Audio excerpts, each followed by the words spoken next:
Speaker date کے اوپر بات ہوتی ہے, قرضے کے اوپر بات ہوتی ہے کہ قرضہ آپ نے بڑا لے لیا, اور مجھے افسوس سے کہنا پڑتا ہے کہ جو لوگ حکومت کے دوران فگر فجنگ کرتے تھے وہ اس عادت کو اپوزیشن میں آ کے بھی نہیں چھوڑنے کے لیے تیار. یہ بار بار کہا جاتا ہے 11,000 ارب 14,000 ارب قرضہ آپ نے بڑھا لیا, یہ نہیں بتایا جاتا کہ 70% اس قرضے کے بڑھنے کی جو رقم ہے وہ اس ڈی ویلیویشن کا امپیکٹ ہے, نمبر ایک, جس کے حالات آپ نے پیدا کیے کرنٹ اکاؤنٹ خسارے کو 20 ارب ڈالر پر لے جا کے, اور نمبر دو جو 5,000 ارب جو ہزاروں ارب 2-3 ہزار ارب ہم ہر سال اس قرضے کا سود ادا کرتے ہیں جو قرضہ آپ نے لیا ہوا تھا. یہ 70% بنتا ہے جو قرضہ ہم نے بڑھایا, اس پہ یہ مشتمل ہے. پیچھے رہ گیا آپ کے اخراجات اور اس میں خرچ, جو اگر سود کو علیحدہ نکال دیں تو حکومت کے اخراجات میں اور آمدن میں جو خرچ ہے تو وہ میں آپ کو پہلے بتا چکا ہوں, اس کو پرائمری بیلنس کہتے ہیں. اور پرائمری بیلنس کو ہم پہلی مرتبہ بڑے لمبے عرصے کے بعد, سالوں کے بعد, ہم اس کو پہلے 9 ماہ میں پازیٹیو میں لے کے آئے, اور اب ہم جب ختم کر رہے ہیں اپنا فائنینشیل ایئر تو تقریباً ہم کوشش کر رہے ہیں کہ وہ لیول ہوئے. اور اس کی وجہ یہ ہے کہ وفاقی حکومت نے اپنے اخراجات کم کیے, پورے سال میں کوئی سپلیمنٹری گرانٹ نہیں دیا, ایک بہترین پرفارمنس جو ہے وہ ہم نے ایکسپینڈیچر کنٹرول کے اوپر ہم لے کے آئے, اور اس میں ہمیں آرم فورسز سے اور دوسرے تمام اداروں سے ہمیں اس کے اندر بہترین تعاون ملا, جس کا میں انہیں شکریہ ادا کرتا ہوں. جناب اسپیکر, یہاں پہ بات وزیر اعظم صاحب کی تقریر کے بعد بڑے شعلہ بیان مقرر بننے کی کوشش کی گئی, اور کوشش کیا گیا کہ شاید, لیکن جو چیز دل سے نکلتی ہے تو وہ تو اور ہوتی ہے, آپ کو پتہ ہے چیئرمین صاحب, اور جو بناوٹ ہوتی ہے وہ اور ہوتی ہے. اور آپ یہ دیکھیں جناب, آپ یہ دیکھیں کہ ہمیں کہا جا رہا ہے شوگر سکینڈل کے اوپر 29 ارب روپے پچھلے 4-5 سال میں شوگر سکینڈل کے اوپر شوگر انڈسٹری کو سبسڈی دی گئی, 29 ارب, اور جنہوں نے 27 ارب سبسڈی دی وہ آج ہمیں کوس رہے ہیں. ہم نے سبسڈی دی, ہم نے کمیشن بنایا,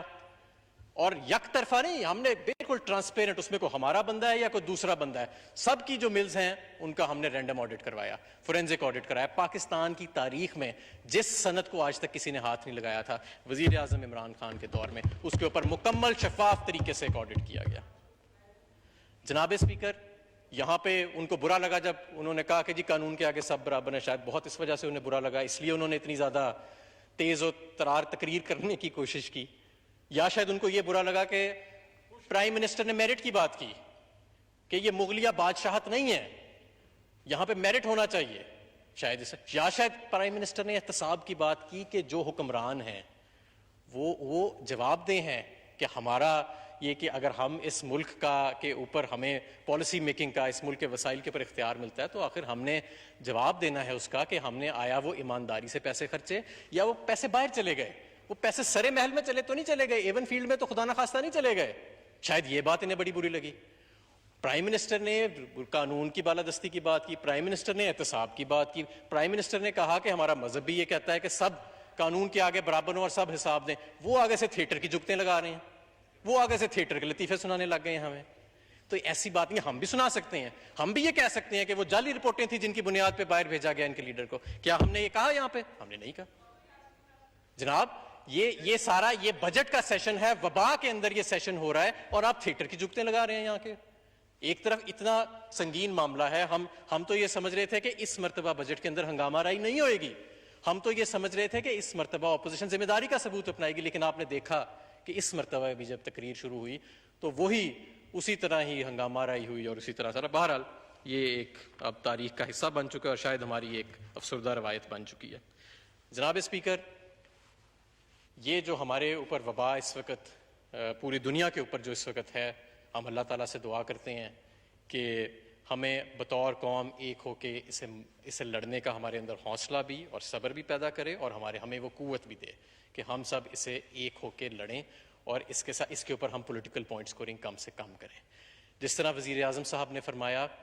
یہ وبا جو ہے اس کی آڑ میں ہم کوئی ایسا غیر دانشمندانہ فیصلہ کریں کہ ہمارے لوگ جو پہلے ہی 25% غربت کی لکیر سے نیچے ہیں, خدا نہ خواستہ وہ یہاں پاکستان میں غربت صرف پیسوں کا لین دین کا معاملہ نہیں ہے, یہاں پہ وہ زندگی اور موت کا معاملہ بن سکتا ہے اگر 3 وقت کی روٹی, اگر غریب کا چولہا بند ہو جاتا ہے. اور یہی آج وزیر اعظم صاحب یہاں پہ سمجھانا چاہ رہے تھے کہ وہ ممالک جن کا ہیلتھ بجٹ ہمارے پورے قوم کے بجٹ سے زیادہ ہوتا ہے, وہ اگر ایک پالیسی اپناتے ہیں اور ہم اپنی آنکھ بند کر کے اسی پالیسی پہ کارواں ہو جائیں اور وہاں پہ بھی دیکھ لیں کہ 4,000 2,000 3,000 اموات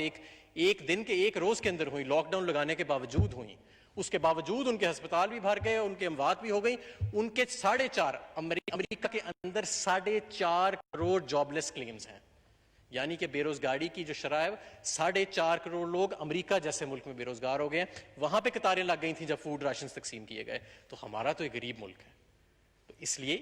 اس کو حقیقت پسندانہ طریقے سے دیکھ کے، اور اگر آپ دیکھیں کہ آپ کے ہمسایہ ملکوں میں کس طرح بری طرح مینجمنٹ ہو رہی ہے، ابھی گیلپ کا بھی ایک سروے آیا، آپ نے دیکھا کہ جس میں اکثریت نے، اوور ویلمنگ میجورٹی نے اپنے اعتماد کا اظہار کیا کہ حکومت نے جس طرح اس معاملے کو آگے چلایا ہے۔ آپ نے دیکھا کہ جب ہم نے پہلے لاک ڈاؤن لگایا، پھر اس میں مرحلہ وار ہم نے آسانی پیدا کی، پہلے اسینشل انڈسٹریز جو کھانا پینا بناتی ہیں یا دوائیاں بناتی ہیں ان کی سپلائی لائنز کو اوپن کیا گیا،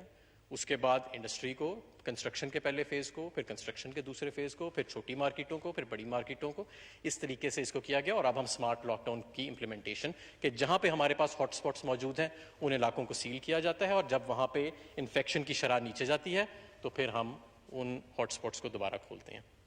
یہ جناب اسپیکر ہمارے اس بجٹ کا ایک خلاصہ تھا۔ میں نے کوشش کی ہے، میں نے کل سینٹ میں بھی گزارشات کی تھیں اور وہاں پہ جو دونوں ہاؤزز کے اندر پوائنٹس اور نکات اٹھائے گئے تھے، میں نے کوشش کی کہ میں وہاں پہ کچھ کو ایڈریس کروں جو وہاں پہ رہ گئے تھے۔ میں نے کوشش کی ہے کہ میں ان کو آج یہاں پہ اس ایوان کے سامنے ایکسیپٹ کروں، اور میں چاہوں گا کہ اس بجٹ میں ہم ایک ذمہ داری کا مظاہرہ کریں اور اس کو خوش اسلوبی کے ساتھ ہم پاس بھی کریں، اور اپنی جو بہترین تجاویز ہیں ہم ان کو بالکل جو سینٹ سے آئی ہیں، میں یہ بھی یہاں پہ کہنا چاہتا ہوں کیونکہ سینٹ کی جو تجاویز ہیں وہ گزشتہ روز آئی ہیں رات کے ٹائم، اور ان کو پوری ڈیلیبریشن کے ساتھ اس وقت ہم ان پہ غور کر رہے ہیں، اور جو ان میں سے انشاءاللہ تعالیٰ جو ہم سمجھتے ہیں کہ ان ویلڈ پہ ہیں، جو جن پہ ہم جن کی لاجک سے ہم اگری کرتے ہیں، ہم ان کو بالکل مانیں گے بھی۔ پچھلے سال بھی مانا تھا، اس سال بھی انشاءاللہ تعالیٰ جو جہاں پہ گنجائش ہوئے گی ہم مانیں گے، اور کوشش ہم کریں گے کہ جو یہاں اس ہاؤس سے جو بھی انوملیز کی ہماری کمیٹی بنی تھی، جو اس انوملی کمیٹی میں جو ریزرویشنز آئی ہیں یا جو نکات پوائنٹ آؤٹ کیے گئے ہیں، ہم کوشش کریں گے کہ ان کو بھی ایڈریس کریں۔ Thank you. بجٹ 2020-21 کی عام بحث کو سمیٹتے ہوئے وفاقی وزیر حماد اظہر نے کہا کہ 50 ارب روپے 30 سے 35 چھوٹے کاروباروں کے بل ادا کرنے کے لیے مختص کیے گئے تھے، جن کے کاروبار لاک ڈاؤن کی وجہ سے متاثر ہوئے تھے۔ اس کے ساتھ ساتھ ان کا کہنا تھا کہ 100 ارب روپے انہوں نے ایمرجنسی کے لیے مختص کیے ہیں، اور اس کے ساتھ ساتھ مزید ان کا کہنا تھا کہ ایکسپورٹس اور ریمیٹنسز کم ہونے کی وجہ سے غربا میں زیادہ فرق پڑا ہے۔ یہ تھی پی ٹی وی تازہ ترین اپڈیٹس کے لیے دیکھتے رہیے پی ٹی وی نیوز۔ آئے جو یہاں جائے نہ کبھی یہ راہ چھوڑ کے۔ Number one destination, number one singer, and number one network, Zong 4G. ملک کے کونے کونے سے صحافیوں کی سب سے بڑی اور مربوط ٹیم کے ساتھ تمام بڑے شہروں سے بیک وقت شائع ہونے والا پاکستان کا پہلا اخبار روزنامہ نئی بات۔ آج ہی اپنے اخبار فروش سے طلب کریں۔